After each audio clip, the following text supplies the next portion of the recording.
saacada qof suuqiisu ka soo iibsanay isagoo qofkii saacadiisii sitaba wakaalada imanayay saacada ugu badan ee wakaalada biyaha Hargeysa aan shacabku soo iibsan jireen suuqa soo iibsan jireen $15 baahed saacadan Italy la yiraahdo heeda yar saa wareegsan saacad Kent la yiraahdo jirtay iyo saacad kale Poland la yiraahdo labada saacadood quality fiican bay lahayn jireen laakiin labada saacadood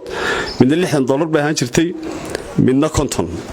ayaa la siin jiray laakiin qof isaga suuqa ka soo iibsan jiray saacad digitalna ma ahayn saacad la oranayo wireless iyo bluetooth bay ku shaqeynaysaana ma ahayn saacad qofka saacad qorayo intuu tago soo qorayo waxa ay tahay baahed laakiin anigu waxaan u haystaa wakaalada biyuhu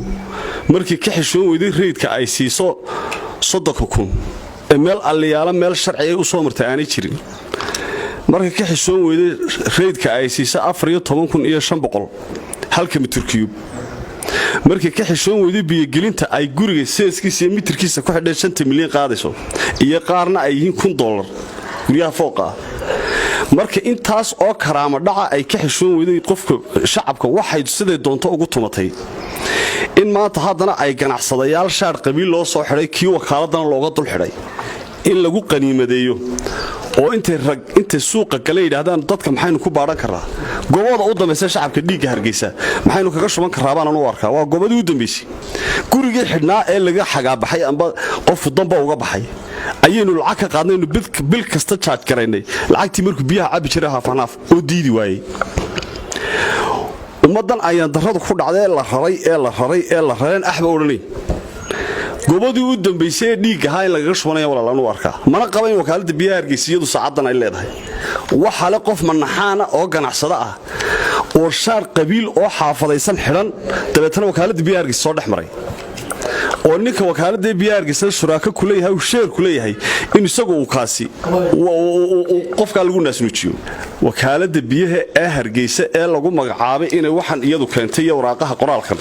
qoraalkan inay iyadu leedahay ay keentay leeyihiin annaga keenay sabab allayaaliya sabab sharciga u banaynaya wakaalada biyaha Hargeysa inay iyadu ganacsada noqoto oo bakhaar ganacsi noqoto ay dadka ka iibiso saacadaha adeer meel ay sharciga kaga taalama garanayo marka haddii wakaaladii biyaha Hargeysa isu rogtay bakhaar leeyahay oo reed kale ku kordhista saacadahana isagu keena oo maraakiib u shaqeyso isagu umada ha u cadeeyo ninka wakaalada biyaha Hargeysa jooga yiraahdo bakhaarkan anaga aalada hayraado oo ana ay u furan tahay reedaaradu u furan tahay yiraahdo ama daaradu u furan tahay miyad maqasheen iyadoo la leeyahay wakaaladii biyaha Hargeysa horumarin bay sameeyso xaafada aan biyo hore abi jirin bay gaarsiisay absolutely lama hayo biyad maqasheen iyadoo la leeyahay reed naxariis ay sameeyso wakaaladii biyaha Hargeysa intii reed naxariis sameeyay xaafada agoomaha iyo dayarta intii booyad u sameeyay biyo ugu dhaamisa absolutely lama hayo xarf baa lagu oomeeyay